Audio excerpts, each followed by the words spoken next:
So we're out here at the RV show. This is a big RV show every year. We try to make it out here, but we're not going in because there's 8 of us. And first of all, it costs $80 for us to go to $10 a piece, and then we have to figure out what to do.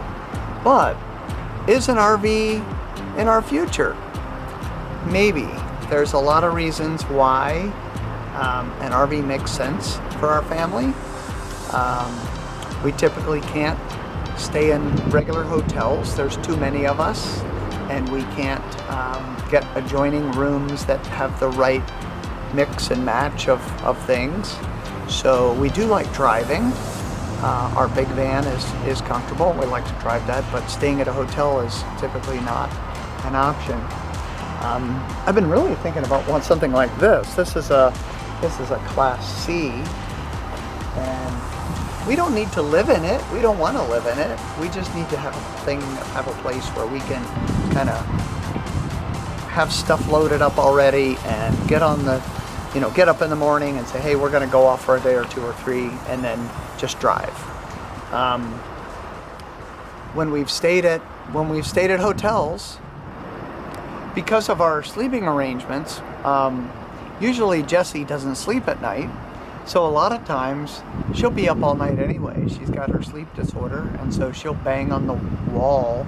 We've gone to hotels and it's been a nightmare because... And we have to sleep in separate rooms, usually. We have to sleep in separate rooms, and the hotel rooms, even the biggest ones, have sleep 6 in like 2 suites or whatever, and they're typically too small or pull-outs or whatever. They just don't really work for us very well. We can't imagine taking everybody on an airplane. 8 people with all of our stuff. Yeah, no. And going through security with all the things that we have, it's just not even a consideration. And you never know when the kids are going to melt down or act up or anything on a plane, and if we can all sit next to each other, it's a nightmare. I've even thought about, and I looked it up a couple of months ago, about what would happen if we had a private plane, or could rent a private plane for 8 people. But I mean, a lot of groups do that. I think we should start with an RV. No, okay. But I looked into that, and it's like, okay, if we had to fly across the United States, how much would it cost? There's an airplane going over. There's one right there, and an 8 passenger flight. It's going to cost thousands of dollars anyway. So it come to find out that a private plane with a pilot and everything for a crew, is like $5,000 or $6,000. So I mean, you get to a point where it's not much. I mean, it's still, but that's kind of beyond. We've been talking about getting an RV since 20 years. Since we've known each other almost. Even longer. Yeah, I mean, since Joel was little, and we used to come to this show with Joel and Hannah. We did. But it's really hard with all the kids. It is really hard. Unless we had somebody to stay with. We've shopped for RVs. We've looked. We thought the big, Class A's would be. We used to want a bus. And when we we've come down from that. I mean, if you wanted to do full time and you needed the space and all that. A lot of the YouTube families that are large do the 5th wheels. I think a 5th wheel or something that you tow, because then you're not trading. You're trading in your vehicle anyway, and you can use your vehicle separate. But then a lot of folks say, in order to do that, you have to have 8 people in the tow vehicle, which you can't do with a 5th wheel. Right. With our family, it doesn't make sense. It doesn't work either. And since this one here is bigger than our van. It is bigger, but it's like our van. Does it have a shower? Oh yeah, shower and kitchen, and so a city water connection. That's a good thing. We don't even have that at our house. But with the slide outs and the awnings, and I could see one of these, something like a Class C, in our future, if I could get one that sleeps 8.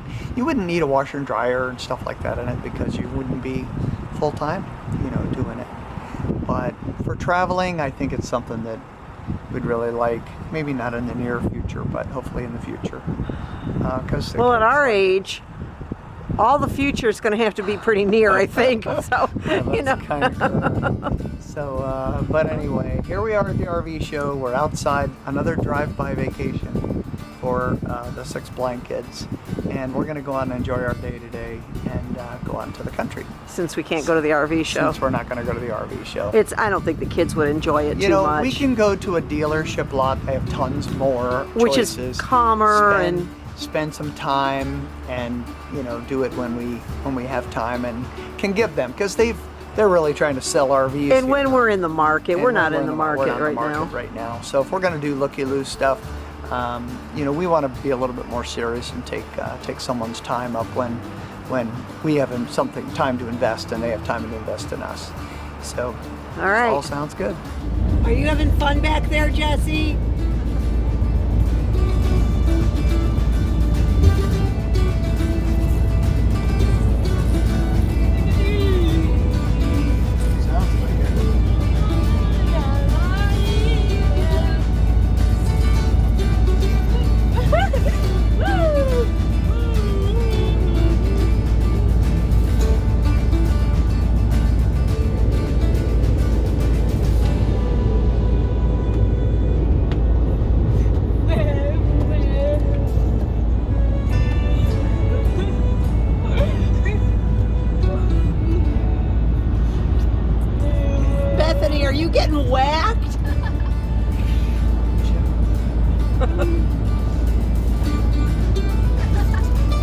Bethany, are you still there? Or did she knock you out? Oh, that's good.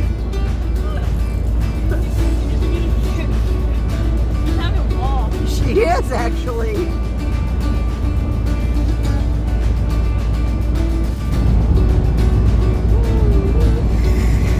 And are we on the road again? Yeah, we are.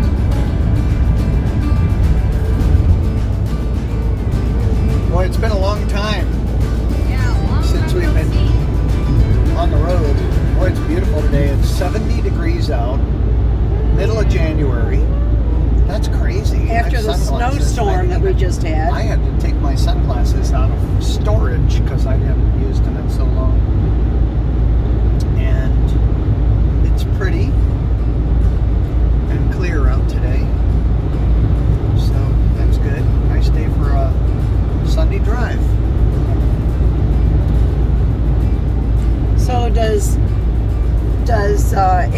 is it a problem to vlog while driving if you're not actually doing the driving?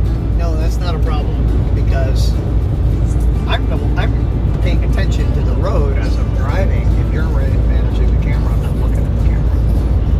But you know, I do think it's interesting. We do want to be able to get out and, you know, have meetups and go meet up other creators and stuff like that when we go out, and we're really limited by what we're able to do in one day, basically, because we have a canine at home. We do have a canine. Joel's gonna go over at about 4 o'clock today and feed him and take him out, take him to the park. That would be, you know, Arnie the Beagle. Arnie the Beagle. Yeah, but you know, in an RV, he could just come with us. He could. And he would just be our home, away from home. I just think it would be so cool to be able to have it all staged up, ready to go, you know, and have, for the season, I mean, you basically have, you know, you don't have to do what we did today. We had to get all of our, you know, cooler stuff, our snack stuff, our supplies, and change of clothes if necessary. Well, you still have to do that. You just do it ahead of time. You do it ahead of time, and you've got places to put it. It's already there. You don't need to use the same clothing and same stuff you use. There's already a supply of diapers. There's already a supply of stuff already staged in the vehicle to where you can go away for a weekend. You don't have to spend that. That kind of stuff takes us a very long time. I mean, we started off this morning, 7:30? You started getting baths ready and doing stuff this morning? I had to give Jessie a bath this morning because she fell asleep on me last night. Yeah, and then to get that one back there. The kids. She's happy. To get the kids fed and organized and make sure everybody's dressed and dogs walked and fed, and you know how that goes. It's a process. 4 hours, 3 or 4 hours is what it takes us. Now we could do it in 3 but the bath, her bath took us a little longer. Yeah. But She's happy though.